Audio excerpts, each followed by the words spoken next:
Tesalonika pasal yang keempat. 1 Tesalonika pasal 4 ayat 13 sampai ayat yang ke-18. Saya baca dalam terjemahan lama, nanti sebentar satu orang baca dalam terjemahan baru. Dari hal kebangkitan orang mati dan kedatangan Tuhan. Ayat 13. Maka kami tidak suka, hai saudara-saudaraku, yang kamu tiada mengetahui dari hal orang mati, supaya jangan kamu berduka cita sama seperti orang-orang lain yang tiada menaruh harap.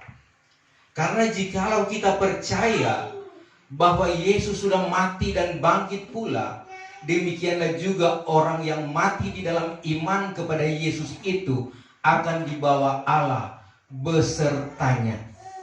Karena kami mengatakan demikian ini kepadamu dengan firman Tuhan, bahwa kita yang sedang hidup ini dan yang tertinggal hingga kepada kedatangan Tuhan tiada akan mendahului orang yang sudah mati. Karena Tuhan sendiri akan turun dari surga dengan suatu sorak, dengan suatu penghulu malaikat, dan dengan bunyi sangkakala Allah. Maka segala orang yang telah mati di dalam Kristus akan bangkit dahulu. Kemudian kita yang sedang hidup, yang telah tertinggal ini, akan diambil ke dalam awan bersama-sama dengan mereka itu menghadap Tuhan di dalam awang-awangan. Demikianlah kelak kita senantiasa bersama-sama dengan Tuhan. Oleh sebab itu hendaklah kamu mengkuatkan hati sama sendirimu dengan perkataan ini. Terima kasih, silakan duduk.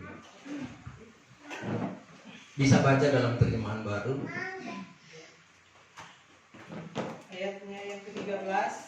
Selanjutnya kami tidak mau saudara-saudara bahwa kamu tidak mengetahui tentang mereka yang meninggal, supaya kamu jangan berduka cita seperti orang-orang lain yang tidak mempunyai pengharapan.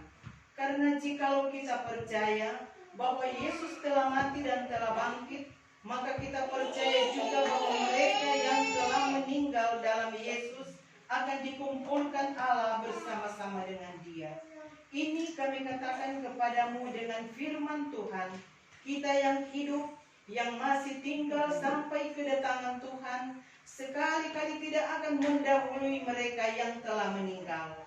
Sebab pada waktu tanda diberi, yaitu pada waktu penghulu malaikat berseru dan sangkakala Allah berbunyi, maka Tuhan sendiri akan turun dari surga, dan mereka yang mati dalam Kristus akan lebih dahulu bangkit. Sesudah itu, kita yang hidup, yang masih tinggal, akan diangkat bersama-sama dengan mereka dalam awan menyongsong Tuhan di angkasa. Demikianlah kita akan selama-lamanya bersama-sama dengan Tuhan. Karena itu, hiburkanlah seorang akan yang lain dengan perkataan-perkataan. Iya, terima kasih. Saudara, ini adalah suatu janji Tuhan, suatu perkataan firman Tuhan yang ya dan benar dan amin. Ini Rasul Paulus menyampaikan kepada jemaat Tesalonika bahwa saudara sekalian, kita harus tahu, harus mengetahui tentang orang-orang yang sudah mati, yaitu mati di dalam Tuhan, supaya jangan kita, saudara sekalian, terlalu terbawa keharuan, duka cita yang mendalam, sehingga orang kalau dalam keadaan duka cita, dia membutuhkan penghiburan. Duka cita yang ada, saudara, memang terlalu berat bagi keluarga. Biasanya orang kalau memang dia terlalu berduka, makan pun dia tidak selera, tidur pun tidak akan tertidur. Karena sebab dia kehilangan orang yang dia kasihi, orang yang dia, saudara sekalian, banggakan, yang selalu ada di sisinya, selalu memberikan nasihat-nasihat. Bahkan orang tersebut yang sudah memelihara, membesarkan, sampai anak-anak, cucu-cucu, dan cicit-cicit. Luar biasa, beliau sudah meninggalkan teladan yang indah dan baik bagi keluarga. Dan ini yang patut kita contohi. Yohanes 14 ayat 1, minta tolong dibaca. Ayat 14 ayat 1.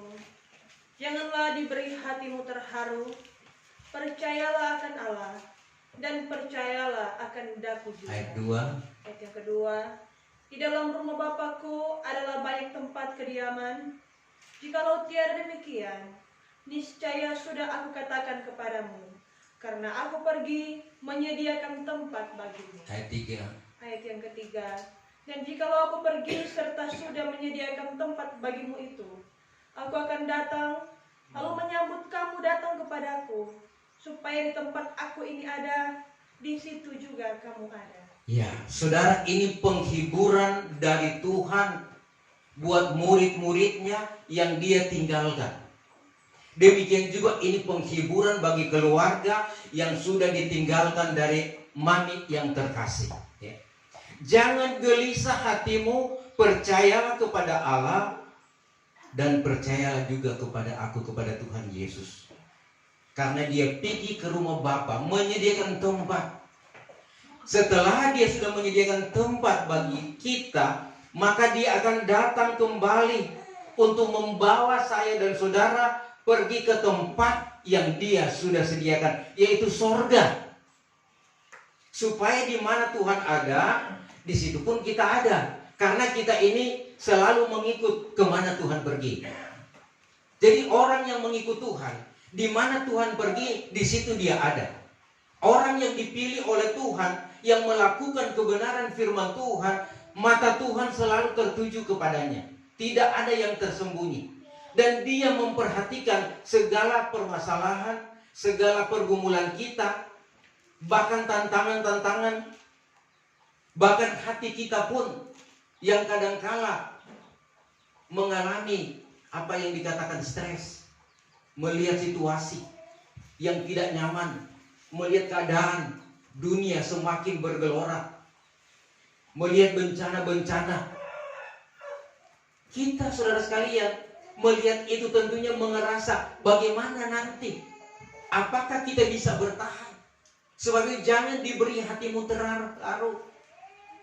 Percayalah kepada Tuhan dan lakukan apa kehendak Tuhan. Sebab saudara Tuhan berbicara orang yang mati. Orang yang mati ada dua bagian, mati di dalam Tuhan dan mati di luar Tuhan. Dan dikatakan oleh Rasul Paulus, berbahagialah orang yang mati di dalam Tuhan. Kalau orang yang mati di luar Tuhan, tidak berlaku ayat ini. Tetapi saudara sekalian, duka cita dan saudara sekalian kebinasaan kekal selama-lamanya. Karena di luar Tuhan akan masuk neraka, saudara. Nah, ini berbicara tentang kehidupan saya dan saudara. Dikatakan dalam kitab Wahyu pasal 14. Wahyu 14 ayat yang ke-13. Minta tolong dibaca. Wahyu 14 ayat yang ke-13. Maka kudengar suatu suara dari langit berkata, suratkanlah seperti yang demikian ini. Berbahagialah segala orang yang sudah mati, yaitu mati di dalam Tuhan daripada sekarang ini. Bahkan kata roh itu, mereka itu akan berhenti daripada segala kelelahannya, karena segala perbuatannya mengikut menyertai mereka itu. Berbahagia orang yang sudah mati di dalam Tuhan dari sekarang ini, sebab mereka itu berhenti daripada segala kelelahannya. Mati di dalam Tuhan itu, saudara kasih dalam Tuhan, adalah berhenti daripada segala kelelahannya. Sebab apa, saudara? Karena kita manusia, selama kita ada dalam dunia, kita ini bergumul. Apa yang kita gumuli? Tentang keselamatan. Sebab saudara sekalian, berbicara tentang keselamatan, hanya Tuhan yang sanggup menyelamatkan kita dari segala hal. Tetapi dalam kita merebut keselamatan itu, kita banyak-banyak rintangan. Iblis ini akan menggagalkan keselamatan yang Tuhan berikan. Dan inilah penderitaan yang dikatakan oleh Rasul Paulus, bahwa selama dia ada dalam tubuh ini, dia menderita. Tetapi dia punya keyakinan, walaupun tubuhnya, kehidupannya dalam dunia ini dihancurkan, dirobohkan, dia akan beroleh rumah di sorga. Mari baca firman Tuhan. 2 Korintus pasal 5 ayat 1 mulai. 2 Korintus 5 ayat 1. Karena kami mengetahui bahwa jikalau kemah tempat kami diam di dalam dunia ini dirobohkan, kami beroleh sebuah rumah daripada Allah, yaitu suatu tempat kediaman, bukan diperbuat dengan tangan, hanya kekal di surga. Terus, Karena itulah sebabnya kami mengeluh di sini, serta rindu hendak bersalut dengan rumah kami yang dari surga itu. Jikalau kami bersalut, tiadalah kami didapati bertelanjang. Karena selagi kami di dalam kemah ini, kami mengeluh sebab berat tanggungan. Karena tiada kami suka ditelanjangkan, melainkan disalutkan, supaya yang akan mati itu diliputi oleh hidup. iya. Di sini saudara sekalian, Paulus menegaskan, ya, jikalau kemah tempat kediaman, kemah itu berbicara tempat kehidupan saya dan saudara pribadi-pribadi. Seandainya kita pun dihancurkan, atau saudara sekalian kita dibinasakan, kita saudara sekalian akan berpindah tempat dari dunia yang fana ke alam yang kekal. Ini saudara sekalian dikatakan oleh Rasul Paulus, selama aku ada dalam dunia, aku menderita. Dan memang kita mengalami hal yang demikian, amin. Siapapun kita, penderitaan tetap ada. Karena sudah disuratkan oleh firman Tuhan, Ayub 14, setiap manusia yang dilahirkan oleh perempuan berpuas-puas dia dengan kesukaran. Sedikit juga hari hidupnya. Nah, inilah yang menjadi bagian kita. Kenapa kita menderita? Karena dosa. Dosa yang didatangkan oleh iblis. Manusia sudah banyak berbuat dosa.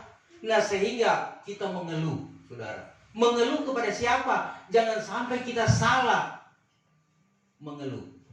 Artinya, kita memohon pertolongan kepada siapa? Kadang-kala kita kalau punya masalah, kita datang kepada manusia. Kita mencari orang yang dapat menolong kita. Tetapi ingat, Tuhan katakan pertolongan manusia terbatas. Nah, kalau pertolongan manusia terbatas, ya tentu kita cari kepada yang memberikan pertolongan yang tidak terbatas. Amin. Siapa dia? Tuhan.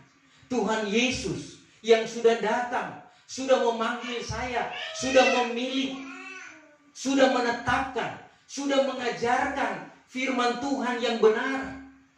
Dia ajarkan, marilah kepadaku, hai kamu sekalian yang letih dan lesu dan yang berbeban berat, aku akan memberikan kelegaan kepadamu. Artinya Tuhan akan menyelesaikan masalah apapun yang kita alami di tengah-tengah dunia ini. Amin. Kalau Tuhan sanggup menyelesaikan, kenapa kita tidak datang kepada Tuhan? Memang ini keterbatasan kita manusia. Ini daging ini selalu memberontak. Keinginan daging ini yang mengakibatkan saya dan saudara bisa terhambat masuk surga. Keinginan daging, keinginan manusia bisa menghambat kita untuk cari Tuhan, untuk berdoa, untuk berpuasa, untuk beribadah. Nah, oleh sebab itu lawanlah daging itu. Lawan dengan iman. Karena memang kita diperhadapkan, ya. Kita diperhadapkan dengan dua jalan. Jalan yang menuju kepada kehidupan dan jalan yang menuju kepada kematian. Tuhan katakan ada jalan lebar, kemudian ada jalan sempit. Mana yang kamu mau pilih? Memang saudara, firman Tuhan mengajarkan jalan sempit itu ujungnya sorga. Tetapi itu pikul salib. Kenapa sempit? Karena sulit. Sempit, mau masuk saja itu tidak bisa, bergandengan tangan, tetapi masuk satu-satu pun itu terlalu sempit, sehingga kalau dia ya badan besar, dia gode nyana otak masuk. Ini bukan gode lahiriah, tetapi gode dengan dosa. Gemuk dengan dosa, penuh dengan dosa, itu tidak akan tak masuk. Sebab itu Tuhan kasih perumpamaan, lebih mudah seekor unta masuk di lubang apa? Lubang jarum, daripada orang kaya dengan dosa mau masuk di situ, saudara. Mau masuk surga. Suatu perumpamaan yang tidak masuk logika kita manusia. Mana mungkin Tuhan kasih perumpamaan unta, sedangkan Tuhan kasih perumpamaan semut. Semut itu tidak bisa masuk di jarum. Itu pun kalau paksa, kalau semut kecil bisa. Tetapi Tuhan kasih perumpamaan lebih mudah seekor unta. Wow, unta itu lebih besar dari kita. Tetapi inilah hal yang harus kita lihat. Apa maksud Tuhan? Janganlah dosa itu selalu kita lakukan. Karena dosa itu yang kita lakukan. Karena memang namanya dosa itu enak. Nggak ada dosa yang tidak sadap. Sebab itu karena sedap, karena enak, nyaman, orang lakukan. Nah, janganlah dosa itu bertambah-tambah. Yakub bilang kalau dosa semakin bertambah-tambah, ujungnya apa? Maut. Mati di luar Tuhan. Nah, saudara, Tuhan katakan biarlah, Rasul Yohanes Pembaptis katakan, biarlah Tuhan yang bertambah-tambah dengan kebenarannya dalam hidup kita, dan kedagingan kita, dosa itu semakin berkurang-kurang. Karena memang akhir zaman ini juga Rasul Paulus katakan di dalam Roma 5 ayat yang ke-20, minta tolong dibaca firman Tuhan.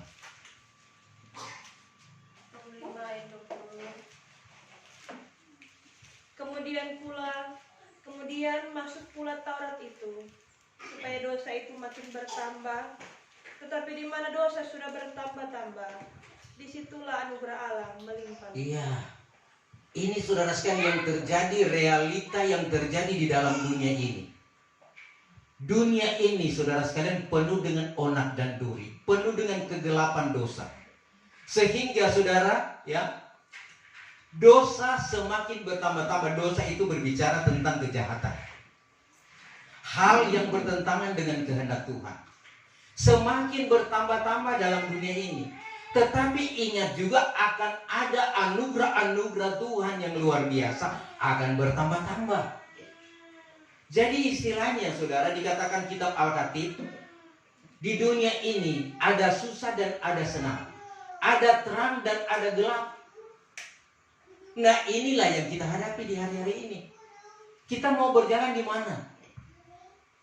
Kalau kita mau berjalan dalam terang, maka hidup kita akan indah. Tapi kalau kita memilih jalan kegelapan, saudara, tujuan kita tidak tahu ke depan mau jadi apa.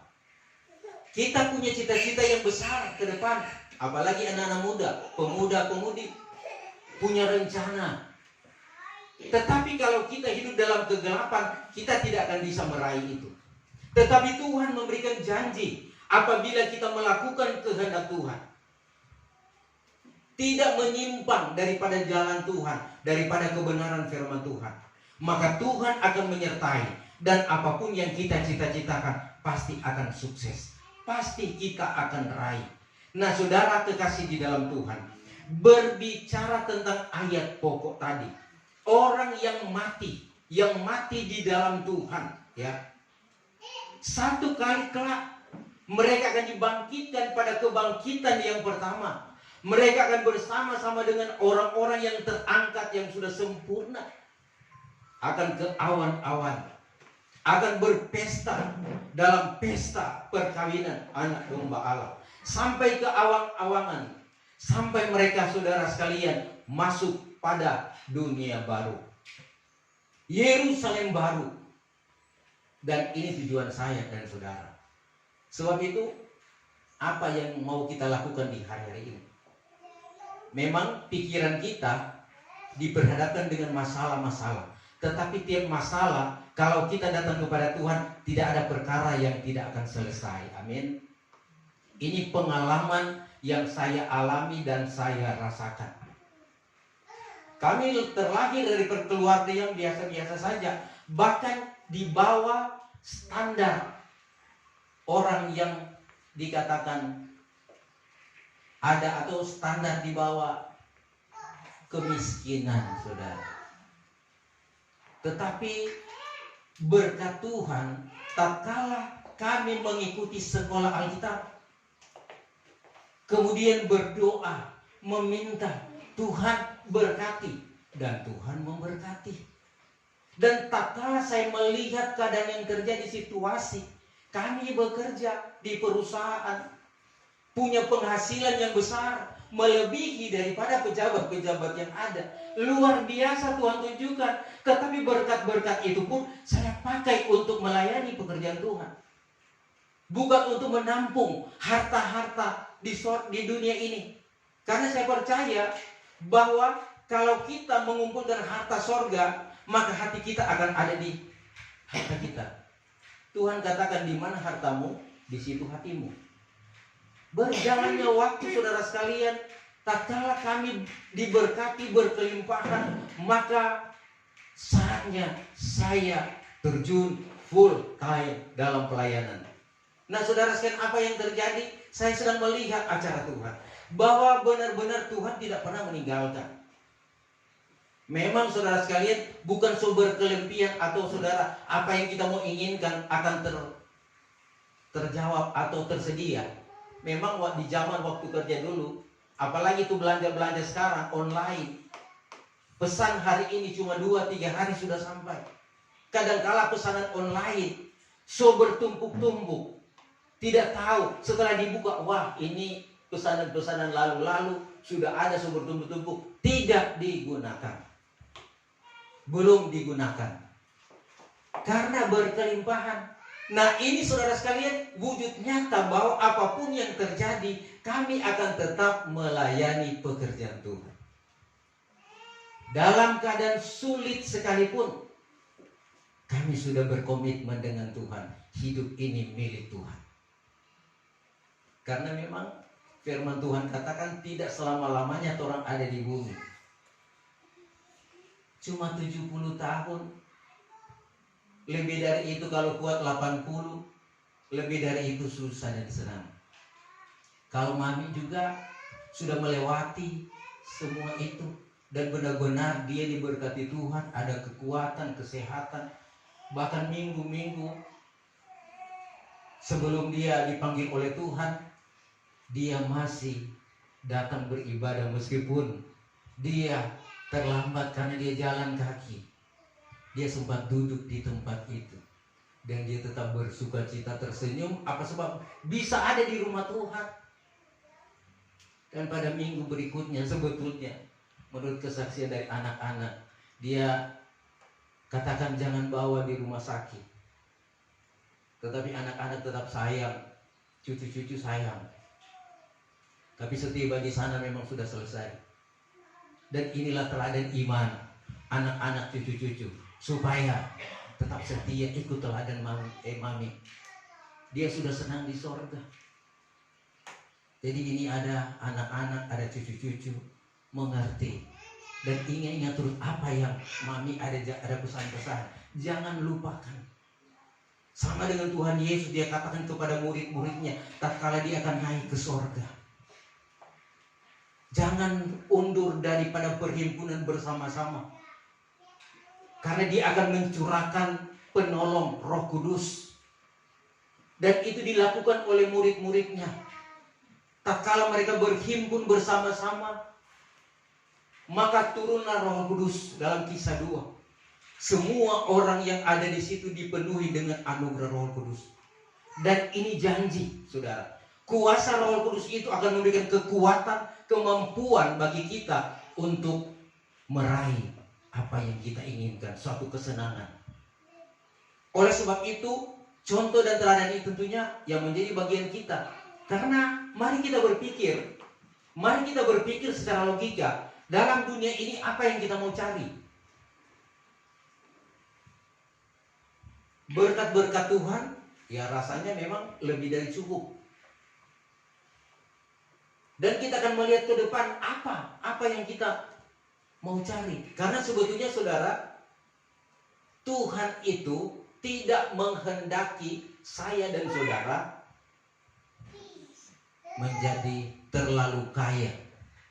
Dan Tuhan juga tidak menghendaki orang jadi miskin, terlalu miskin. Itu dikatakan oleh Raja Hikmat, Raja Salomon. Raja Soleman, dia minta kepada Tuhan, jangan berikan aku kekayaan yang berlebihan, dan jangan juga beri aku kesusahan. Karena kalau aku kaya, aku akan menyangkal Tuhan, tidak memperdulikan ibadah, akan cari tempat-tempat kesenangan. Tapi kalau aku miskin juga, aku akan mempermalukan nama Tuhan. Dan ini yang terjadi. Ini menjadi bagian kita, hamba-hamba Tuhan, anak-anak Tuhan. Apa yang kita mau cari dalam dunia ini? Tetap cari Tuhan. Apapun masalah kita, pergumulan kita, cari Tuhan. Selalu datang bertanya-tanyakan Tuhan. Agar supaya di mana Tuhan ada, di sana pun kita ada. Karena memang dunia tidak menjanjikan ketenangan. Dunia tidak menjanjikan keselamatan. Yang menjanjikan keselamatan hanya Tuhan Yesus Kristus. Tidak ada nama lain yang menyelamatkan kita di dalam dunia ini selain nama Tuhan Yesus Kristus. Sebab itu percayalah kepada Tuhan. Kita ini pun masuk dalam giliran seperti yang dialami oleh almarhum. Nah, jadi pertanyaan, apakah kita sudah siap? Jadi untuk anak-anak muda, jangan nanti berpikir nanti juga kalau sudah tua, ya baru mau bersetia. Jangan berpikir demikian, karena Tuhan datang menjemput kita seperti pencuri di waktu malam. Kita tidak tahu akan waktu dan harinya. Tetapi tatkala Dia menjemput kita, pastikan kita sudah siap. Amin. Karena tatkala kita sudah siap, maka sangkakala Allah berbunyi. Tatkala sangkakala Allah berbunyi, namaku ada di sana. Jangan sampai sangkakala Allah berbunyi, cari-cari nama saya, nama saudara tidak ada dalam buku kehidupan. Kenapa? Sudah mulai menolak kebenaran, sudah mulai tidak setia.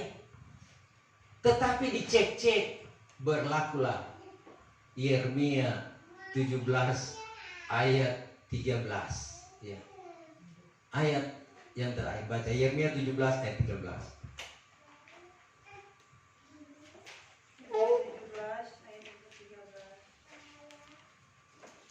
Bahwa Tuhan itulah pengharapan orang Israel. Segala orang yang meninggalkan dikau itu kelak akan dipermalukan. Barang siapa yang undur daripadaku, itu tersuratlah namanya dalam tanah. Karena mereka itu sudah meninggalkan mata air hidup, yaitu Tuhan. Iya, Tuhan pengharapan orang-orang pilihan Tuhan, orang Israel. Orang yang undur daripada Tuhan, namanya akan tersurat di tanah, dikubur. Karena mereka telah meninggalkan sumber air hidup, yaitu Tuhan. Jangan sampai saudara kita meninggalkan Tuhan. Amin. Tetapi marilah kita mau setia sampai pada langkah yang terakhir. Karena orang yang bertekun sampai pada langkah yang terakhir, kata Tuhan Yesus dalam Matius 24, merekalah yang akan selamat. Tentunya kita dan saya dan saudara menginginkan keselamatan yang kekal, yaitu sorga yang kekal. Tuhan memberkati.